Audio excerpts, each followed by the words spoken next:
Bloody hell. Getting stuck in the middle of nowhere in Laos with a breakdown. That wasn't on our itinerary. You can forget about the engine. Yeah, I'm guessing it's the carburetor. Now we're really in the shit, man. We're in the middle of nowhere. It was to be expected the road would suck, but that it sucks so much.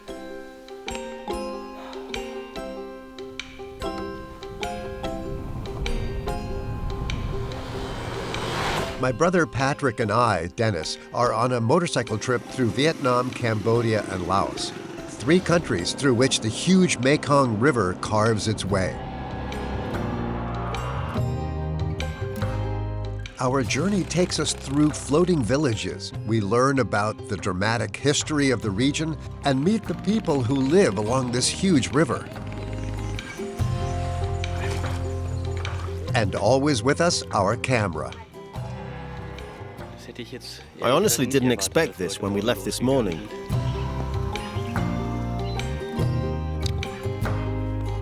On the way, we realized that Southeast Asia, as we experience it here, may soon look very different.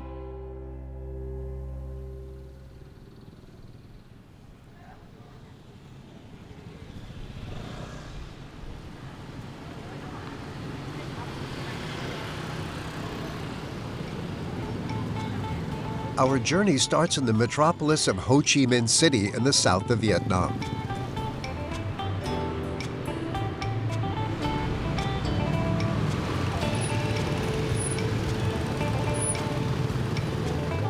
First of all, let's get some used motorcycles here. The bikes will accompany us on our journey for the next 3 months. These are the sales contracts. This one belongs to mine, and this one belongs to your bike.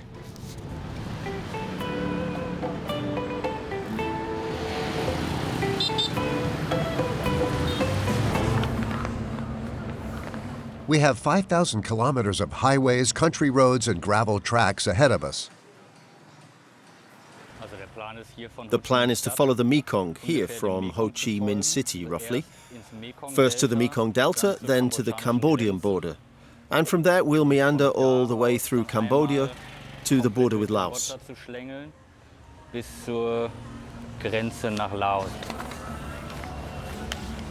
In Laos, we then travel further up the Mekong to Luang Prabang. From there, we follow the Nam U tributary, all the way to the north. From the mega city of Ho Chi Minh City, we want to make it to the pristine mountain villages in Laos.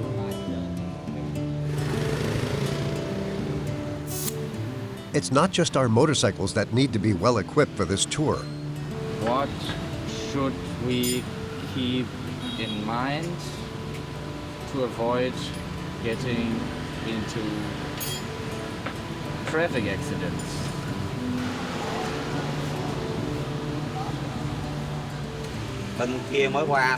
You're new here, so drive slowly. Accidents can always happen. Because no matter how careful you are, there are always others who are reckless and can run you over. It's difficult at first, but after half a month you get used to it.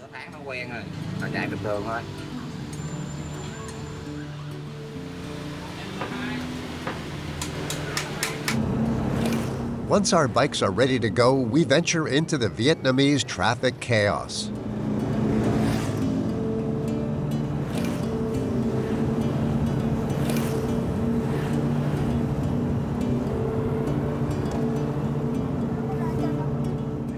It's a bit stressful, but I think you can get used to it.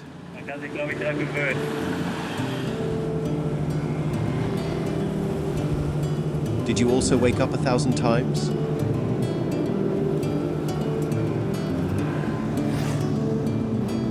Even though there's still a lot to experience in Ho Chi Minh City, we're looking forward to finally setting off.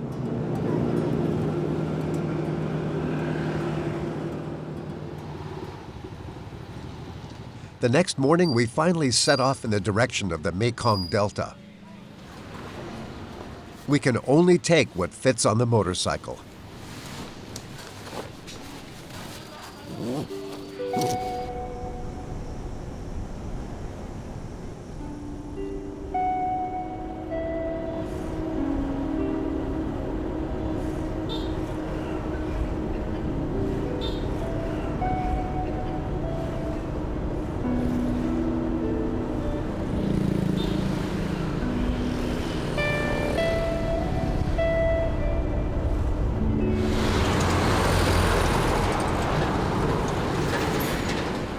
After just a few hours on the main roads that lead us deeper into South Vietnam, we realize that we have to change our strategy.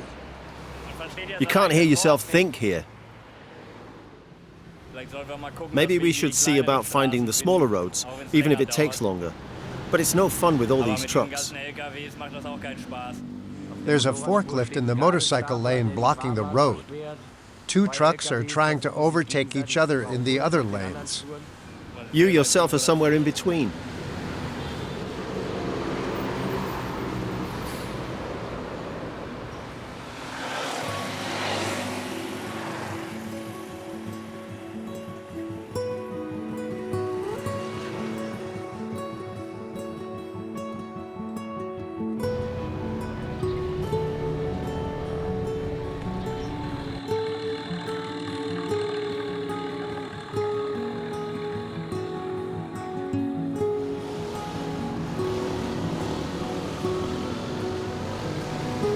Here in the Mekong Delta, we want to take a look at the floating markets for which the area is famous.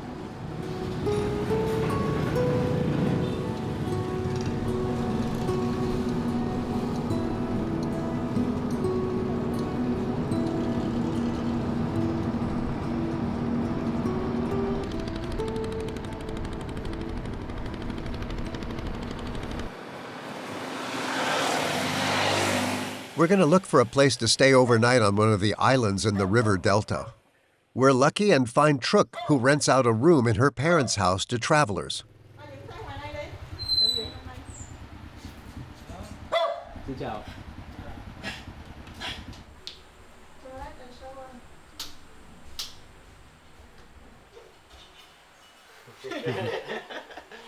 Long Xuyên, we have floating market. I think floating market in Long Xuyên is the best. Oh yeah, okay. Better more than in Cần Thơ because it's not a lot of tourists. Nó tự nhiên. Tự nhiên. Tự nhiên. Tự nhiên, it means natural. Yeah, okay. We here, in Long Xuyên here.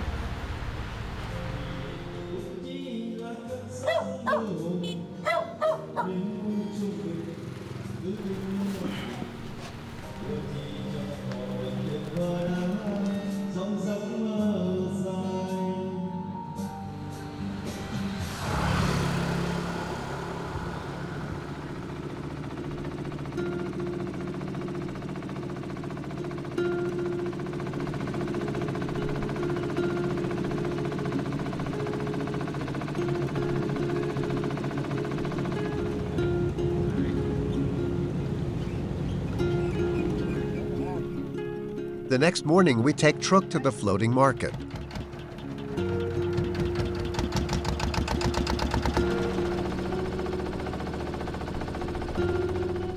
From their houseboats, the people here sell fresh fruit, noodle soups, or coffee. 2 coffees with milk?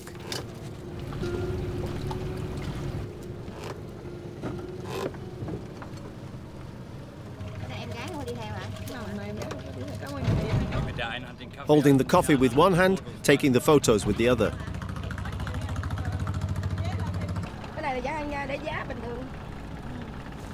Noodles.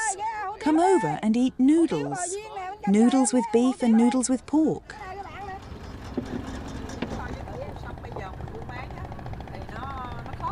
For how many years are they already doing this job? 30-something years. Ba mấy năm rồi. It's more difficult these days. There used to be a lot of customers.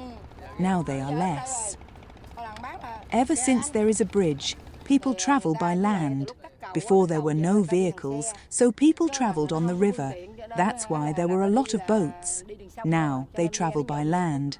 Many boats were from this neighbourhood, but these people are being relocated now, and they sold their houseboats.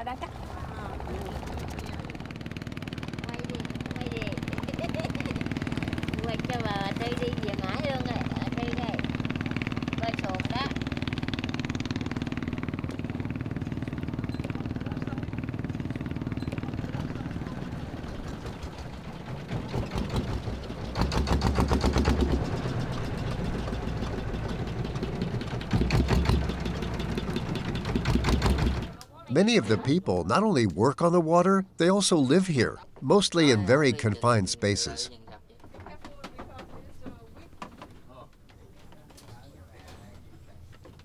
Here are the bathroom and kitchen.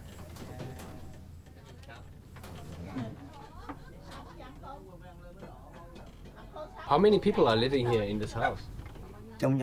Many of my children live in this house, 5 or 6. But they work somewhere else. So 5, 6 children and the sons and daughters-in-law.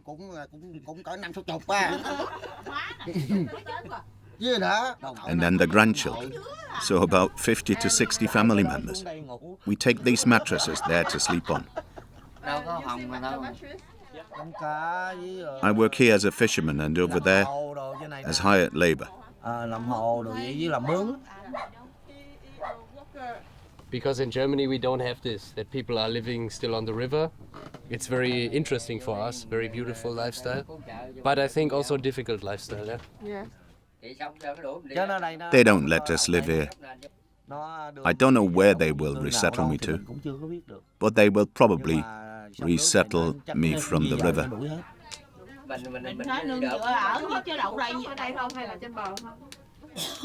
Overall, between life on land and life on the river, it's probably better on land. Life is more difficult on the river.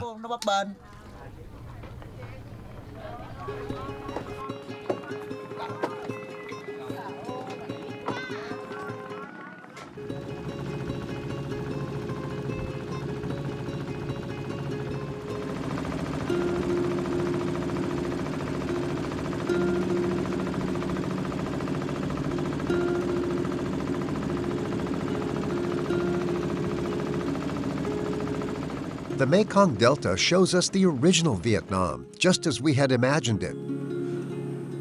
But we also see how much life here is changing, the lives of the people who are so hospitable to us here.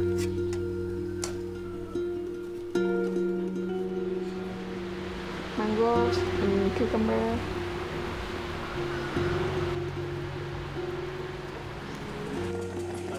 As we plan our next stage, we realize that this trip is just a snapshot for us of a region that may look very different tomorrow.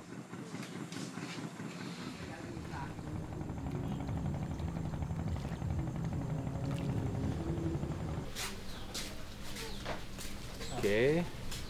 So Patrick and I will be standing left and right to you. So you stand in the middle, like this, yeah?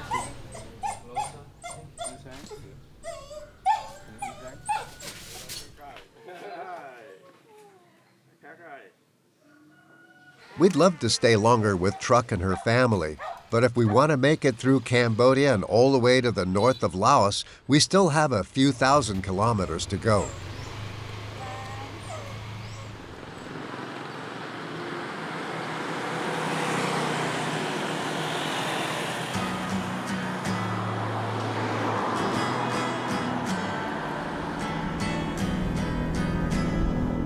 Our next stop is the Cambodian border.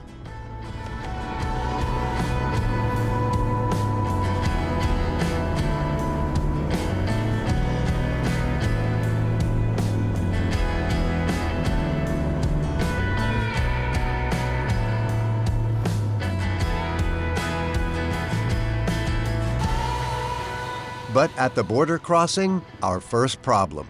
The Cambodian officials don't want to issue us any papers for our Vietnamese motorcycles. Yeah, attempt 1 didn't go so well, no. All right, now the next possibility is that we take the ferry across this river and look on the other side, because there's supposed to be a border point there too. Yeah, that didn't go well either. The border guards turned us away right away.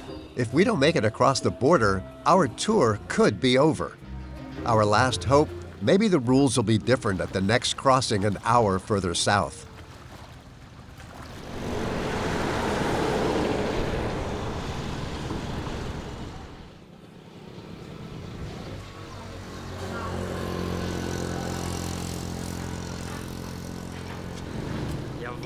Made it. Cambodia visa in passport, both bikes with me, no problem at all. It was definitely worth going to the other border crossing.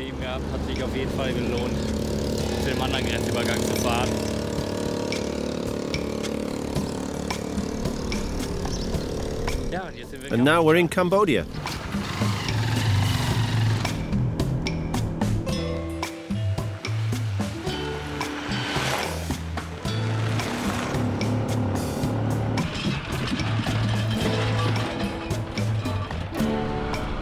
Off the main roads, we make our way to Phnom Penh, Cambodia's capital.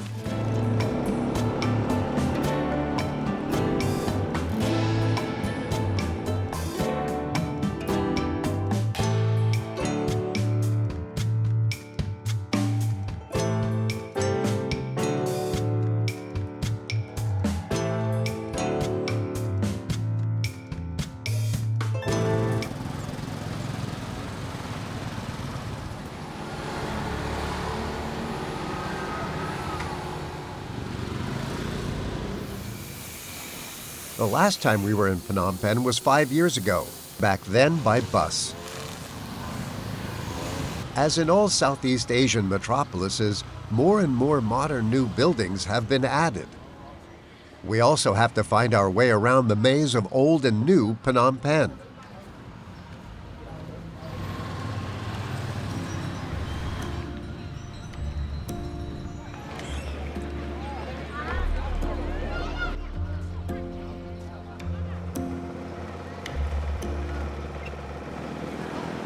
My first time eating something like this. But actually, quite good.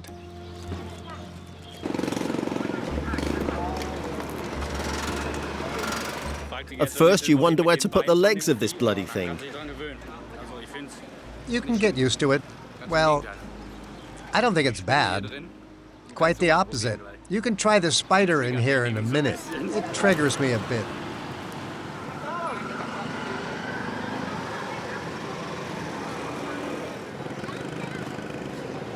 Pretty good, actually.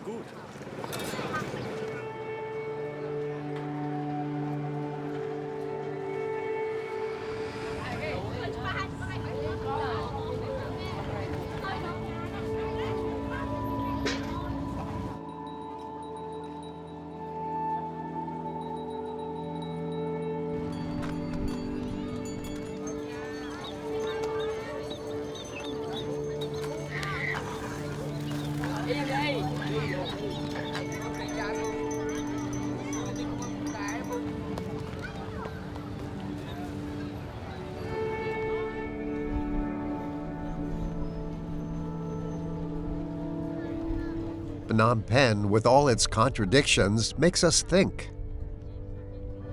What brings us to Cambodia is the search for adventure.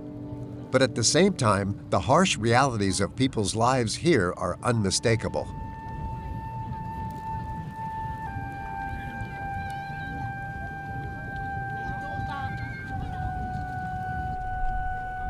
This includes the country's cruel past, especially under the Khmer Rouge rule.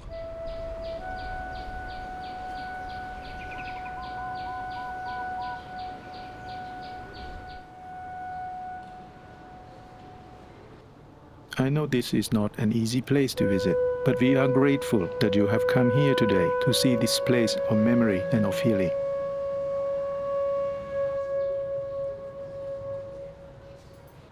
Under Pol Pot, as many as 3 million Cambodians died out of 8 million.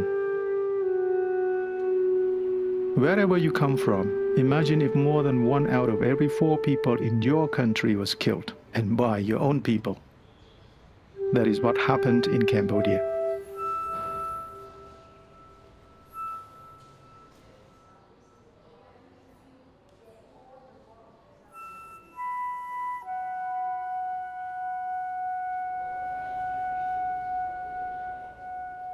Above all, the pictures. They definitely burn themselves into your memory.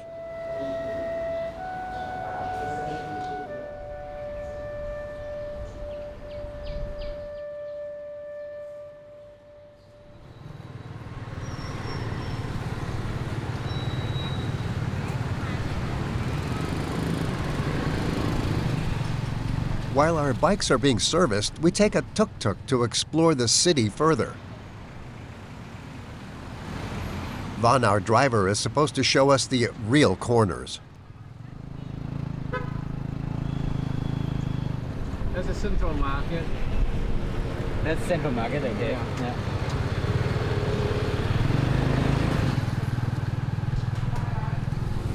But you've been Phnom Penh before, right? Yeah, but many years ago, like 5-6 years ago. Oh, now a lot of different? Yeah, I think so. Okay, right now I want to show you one hotel still available, still standing, but don't know when it is destroyed. Oh, it's an old building, an old hotel. Very old. I think it's more than 100 years old. Oh.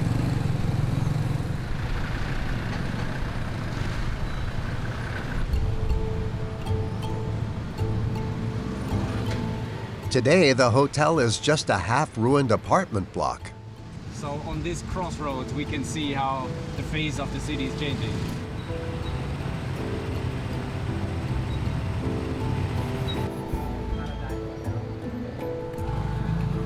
Van takes us to a neighborhood where those who have not benefited from the economic boom live. Many years ago, I have been rental the place.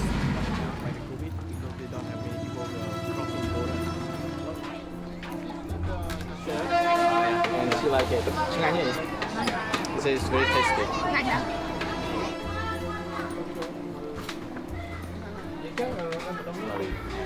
I mean, cold man.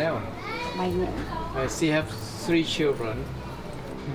He said last time when the heavy raining and under her house flooring, water up there.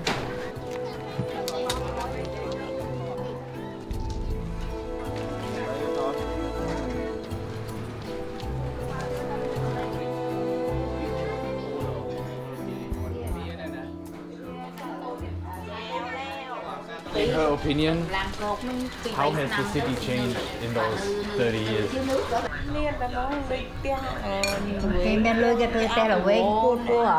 What do they think about it? Do they like it or not?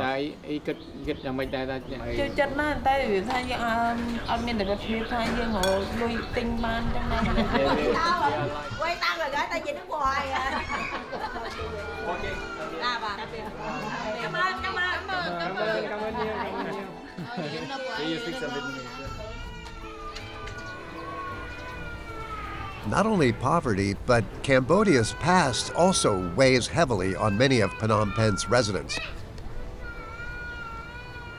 Van takes us aside to tell us his personal story.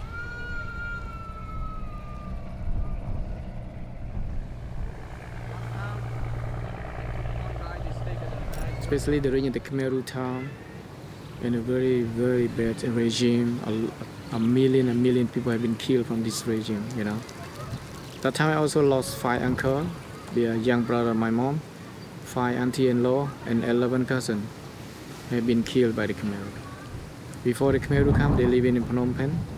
Because my uncle, my auntie, they have a good education. That's why the Khmer Rouge, when they move to the countryside, they try to ask them, what are you doing? And they look your hand. If your hand smooth, your skin is like white skin, that means you from the rich people. You get out from the people who have education, so they don't want to keep it. You just kill them there. When they go to the new village, they never come back. I mean, you know my family alive because we are the family. My parents no education. That's why make us survive until now. Yeah.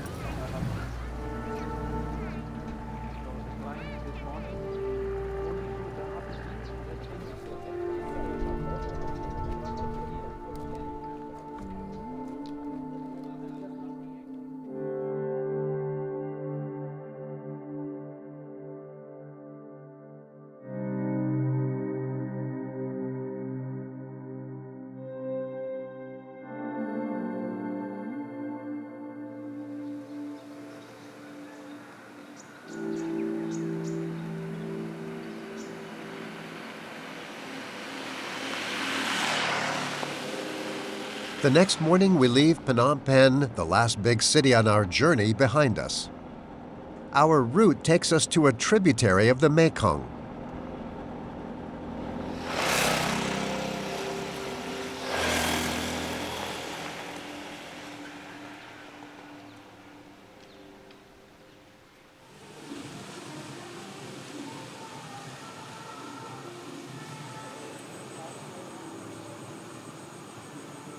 Every year in the rainy season, the water from the Mekong fills the largest freshwater lake in Southeast Asia, the Tonle Sap.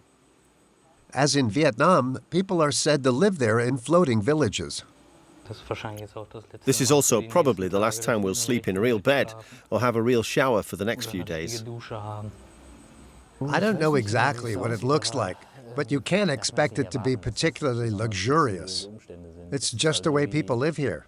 But that's what we want to see.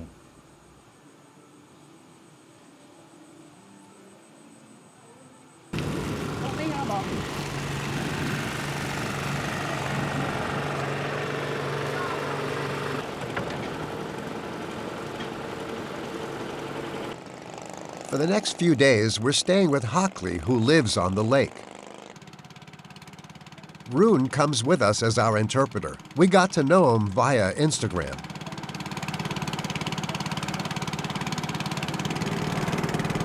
My God, some boats are fast.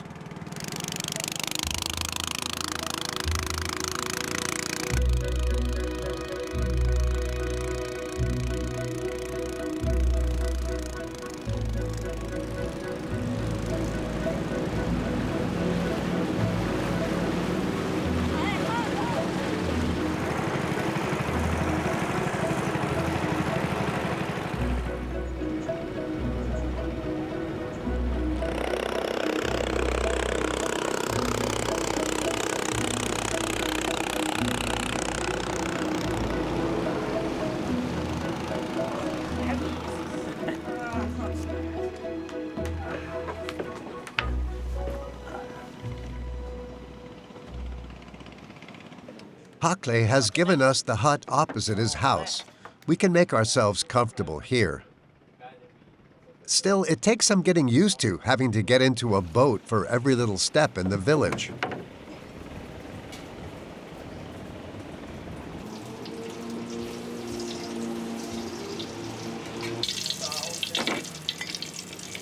Please. Chnang na. Chnang na. Not chnang. Chnang is the pot. Okay. Pot. Oh, man. Rice cooker. Okay. This is the most complicated word in Cambodia. Oh, so you're starting to teach me with the most complicated word? Yeah, that's not a good start. Do something easy. Maybe later. Okay, how to break this off, this fish? Just use your hand, that's fine. I use my hand, yeah.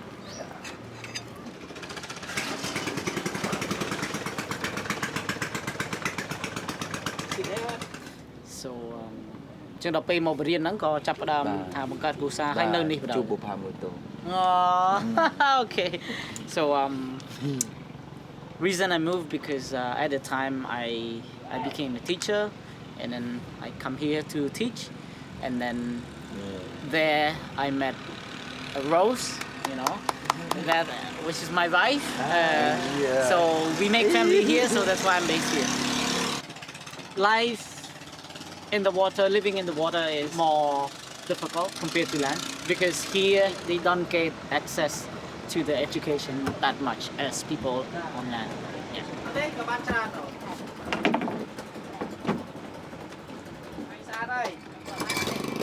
Oh, beautiful, yeah. Nice. Wanna drive us around? Yeah, let's go. Where you wanna go?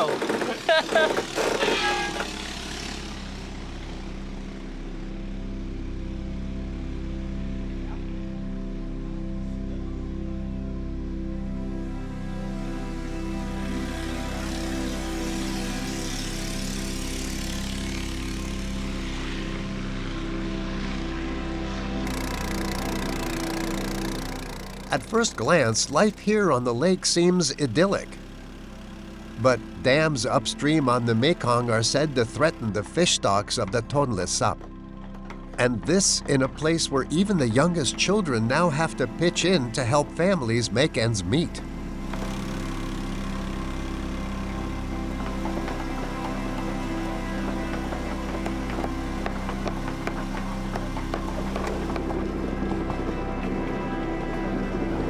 As is so often the case in Cambodia, life here lies somewhere between beauty and hardship.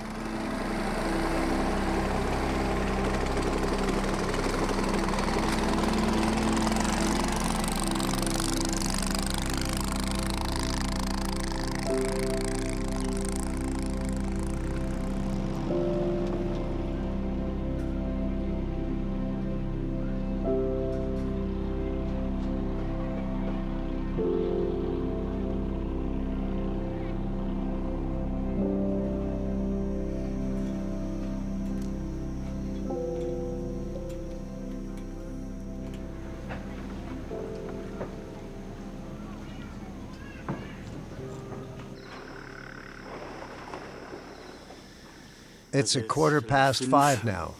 The fisherman is about to pick us up.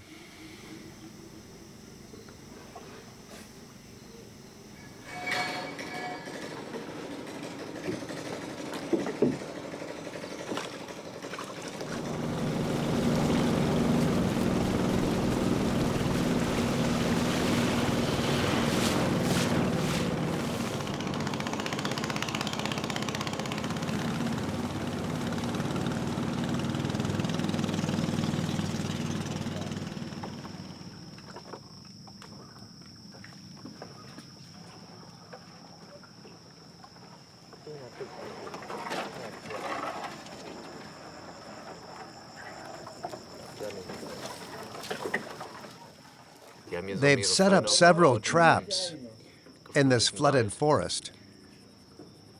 They probably just have to keep driving out here every morning to get the fish out.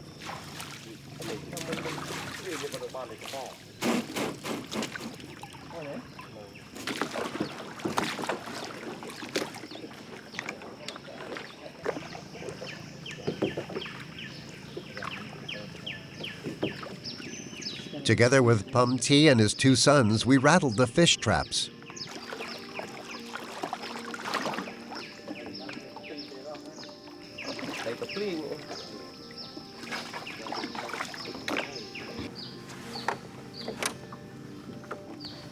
Okay, so now what's the best way to get off this? And feel it how deep it is. You know, maybe you can see how deep. Can you stand? No, I can stand here.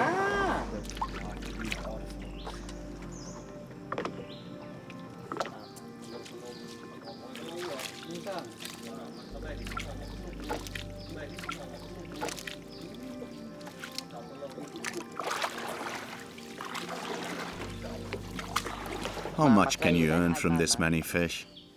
It's not even enough for the cost of gasoline. About 10,000 rial if we sell it. So 2 liters of fuel we use, and it costs $2, which is 8,000 rial already. It's getting harder every year. It keeps decreasing and decreasing. Not talking about the fish. It decreased because there are more fishermen. I would really like to thank you for allowing us to tag along. We wanted to see what it's really like.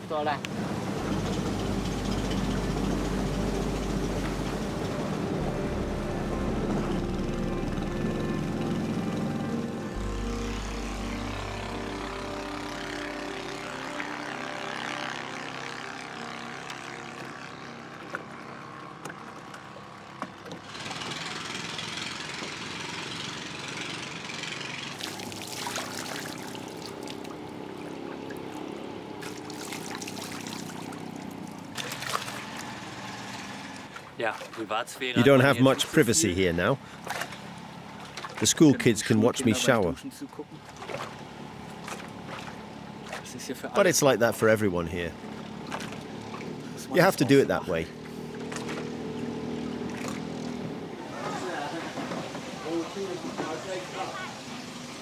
While the children in the village are on their way to school, I try my hand at the boats myself.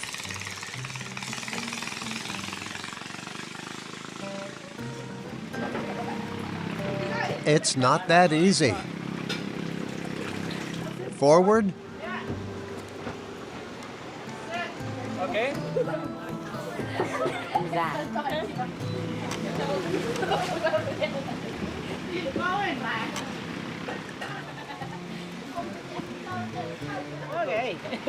It's really difficult.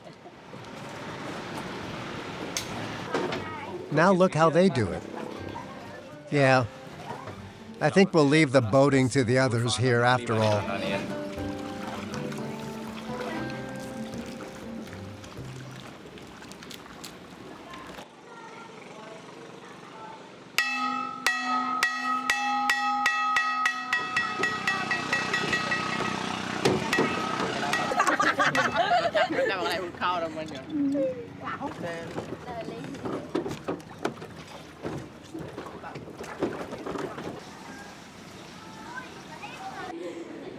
Vizal, do you want to ask something? Come on, PJ. Don't be shy. I would like to ask how old you are. You want to know how old they are? So who of them wants to become a teacher later?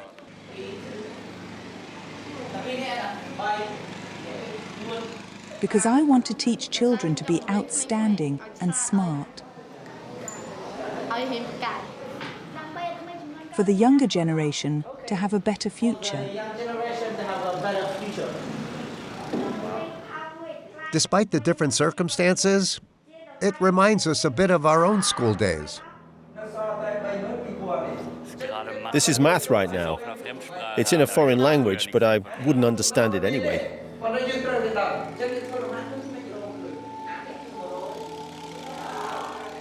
Watching Hakle and his students reminds us that traveling can also be a kind of school.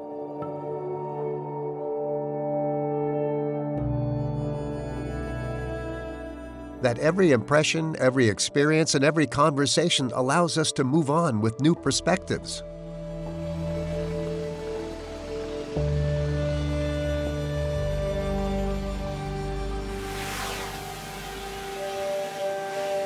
On this, our last evening on Tonle Sap Lake, we wonder what the future holds for the young people here. And what will become of Hakle and his students until the next time we come back.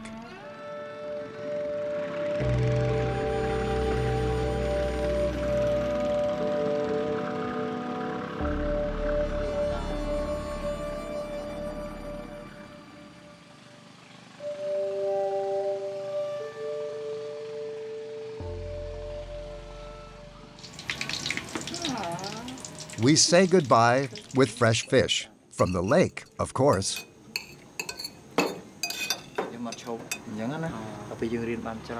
For him, what's the best part about being a teacher? If we think deeply, everything stems from a teacher. If any country has poor education, the value system and technologies can hardly evolve. If the teacher is bad, the students will be the same. Education is the core sector, the foundation of all others. The people here are so sweet.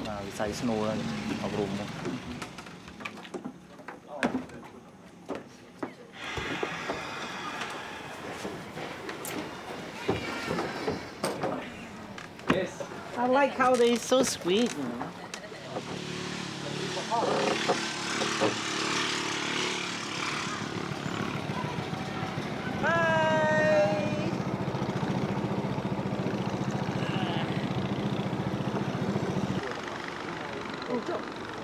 We had such a good time with him. Yeah. We really enjoyed, and I wish we could have stayed longer, but we still have a long journey ahead of us. Yeah. So unfortunately we have to leave already.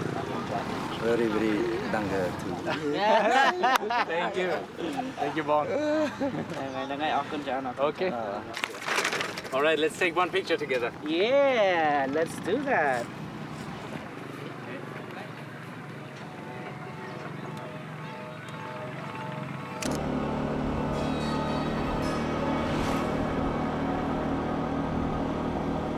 Away from the vast Tonle Sap Lake, we now want to make our way to increasingly sparsely populated areas.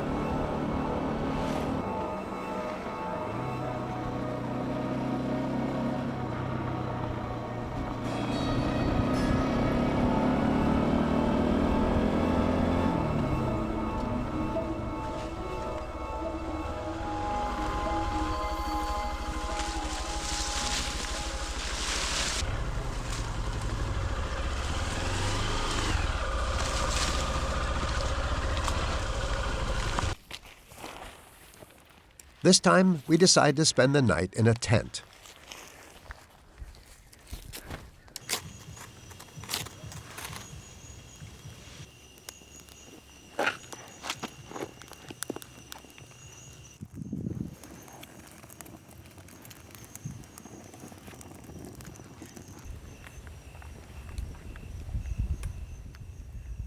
We're here in this forest now. And now we have to figure out how to get back to the Mekong. The Mekong is here. And after that, it's straight across the border here. And then we make our way all the way through Laos, from here to the very north.